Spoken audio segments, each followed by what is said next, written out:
Diário de Obras de hoje com Fernando Figueiredo. A gente vai falar sobre, obviamente, um tema nacional, eu diria que até internacional, que é a enchente que assola o Rio Grande do Sul. A gente tem visto imagens catastróficas do estado do Rio Grande do Sul.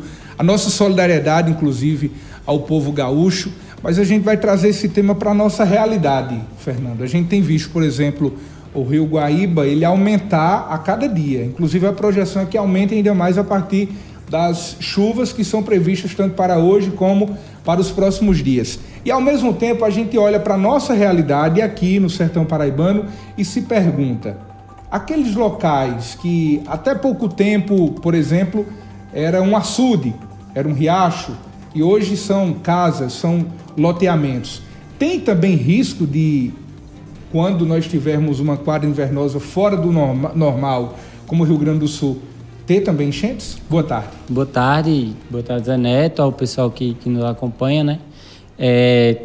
Você falou certo, você não disse se tivermos, disse quando tivermos. E realmente vamos ter. Eu sempre gosto de dizer isso e bato muito nessa tecla.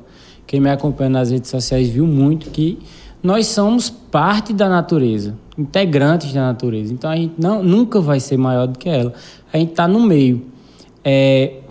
Uma hora ou outra vai ter essas respostas naturais. Isso foi construído ao longo do tempo. Você pega em qualquer livro de história, você vê os problemas que tiveram lá no Delta do Nilo, lá na Europa, no Rio Sena. Qualquer um desses locais tiveram problemas com inundações. E aqui nós não somos diferentes.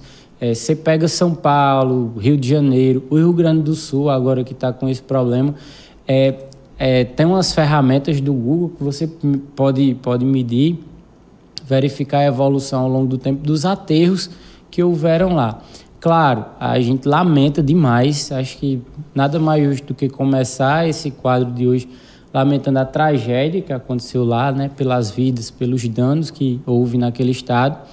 Mas eu disse até mais cedo, anunciando a nossa coluna, que tragédias como essa realmente são inevitáveis. O que é que a gente pode fazer? Prevenir, para diminuir esses danos o mais, para que eles sejam o menos danosos possíveis. E aqui trazendo para a nossa realidade, não nas dimensões que acontece lá no Rio Grande do Sul, porque lá tem a Laguna dos Patos, que é uma das maiores do mundo, mas aqui na nossa realidade, quase todos os bairros sofrem com aterros, que é justamente o que você disse.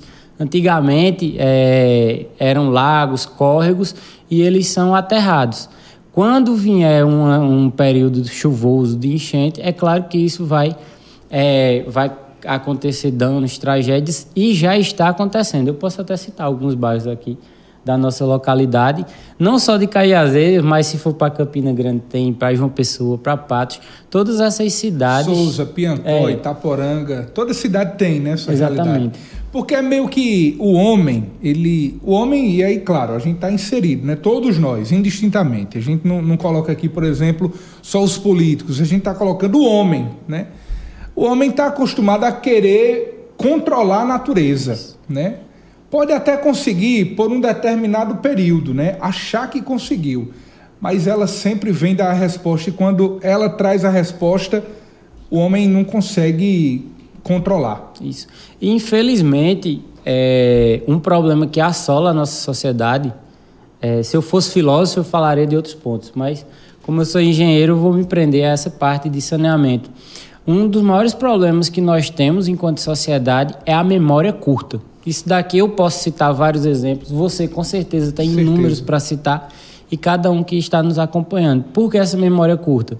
Pode anotar aí, daqui a pouco, em qualquer lugar desse que houve desmoronamento, deslizamento, passou as chuvas, vai acontecer a mesma coisa que aconteceu de novo. Vão construir no mesmo lugar, achando que nunca mais vai acontecer, mas vai retornar. Infelizmente, a humanidade, mais essencialmente, né, nós somos brasileiros, então temos lugar de fala para falar, nós temos a memória muito curta. Recentemente, a gente estava discutindo aqui sobre o desastre que estava acontecendo, né? Graças a Deus não aconteceu nada de mais grave, mas o medo que o pessoal estava das enchentes que poderiam ter no açude aqui de Engenheiro Avidos, na obra lá de colapsar, etc. E um dos problemas, José Neto, e você que está nos assistindo, era justamente as construções à margem do rio. Claro, esse não era o maior problema, e eu sempre gosto de citar isso, que geralmente quem mora nesses locais são pessoas vulneráveis, e aí você não trata essas pessoas com punição, você trata com educação ambiental, dando possibilidades, mas esse é um grande problema. As cidades estão construídas em aterros. E o que é que acontece? Foi construído isso lá no começo. No começo das civilizações aqui da Paraíba, por exemplo, as cidades nasceram às margens dos rios. E aí o pessoal vai evoluindo e ao invés de sair das margens, ela continua. E aí acontece o que você disse, quer controlar a natureza. Eu recebo, né, quando acontece qualquer problema desses de engenharia, o pessoal fica me mandando as coisas no Instagram, principalmente. Aí eu até postei lá, depois que inventou tubulação e bomba hidráulica, não era mais para se construir à margem de um rio, né? Verdade. Por exemplo, a prova é tamanha que o homem, ele está... A cada dia que passa, né, me parece que o homem acha que pode cada vez mais controlar a natureza. Quer uma prova, Fernando? Nós estamos vendo, por exemplo, o Rio Grande do Sul assolado pela inundação, as enchentes, o Rio Guaíba aumentando a cada dia que passa. Ainda tem gente que resiste a sair do imóvel que está alagado. Sim. A Defesa Civil vai lá e diz, olha, vai aumentar aqui, o rio vai aumentar, vai inundar ainda mais, o senhor tem que sair da casa. Não vou sair. Sim. Eu vou sair quando eu quiser. Diga aí. E com certeza vão voltar a morar lá. Isso é uma discussão complicada de se ter, porque qualquer deslize que você fala, que você cometa na sua fala, você pode ser imputado aí por um monte de crime, né, nos julgadores da internet. Mas realmente essa é uma questão que é preocupante, tem que ser debatida. Tem local que não é para ser habitado. E a gente já tem tecnologia suficiente para proporcionar uma moradia digna nessas pessoas longe. Não só nas margens de rios, né? Mas a gente vê em encostas, cidades pequenas. Aqui na nossa a gente tem casos em locais que nitidamente são perigosos de morar. E mesmo quando se tem um plano de tirar as pessoas dali, elas resistem em não querer. E isso é muito grave, porque quando vem um desastre desse, como eu sempre digo, nós estamos à mercê da natureza, nós somos parte. Então, quando vem isso, a gente só lamenta. O que tem é lamentar. Porque aí é outro ponto. Nós não nos preparamos para esse tipo de tragédia. Eu posso até citar um exemplo. Os Estados Unidos, na própria Constituição, é consolidado uma parte do recurso que fica investido em um fundo. Fica lá, por exemplo, ter 50 milhões de reais, acho que o Brasil precisa de bem mais do que isso, mas só a critério de exemplo, ter lá 50 milhões de reais onde não se pode mexer. Esse dinheiro é um fundo de investimento que ele só pode ser tirado para um desastre como esse que aconteceu no Rio Grande do Sul. O brasileiro está preparado para fazer isso? Está nada. Os nossos gestores, assim que entra, eles já se preocupam no imediatismo, em fazer aquela obra que chama a atenção, que dê voto. E isso acontece em todas as cidades, em todos os locais do Brasil, infelizmente. Fernando, então, trazendo novamente para a nossa realidade, quem mora, por exemplo, um exemplo bem prático para as pessoas poderem se situar.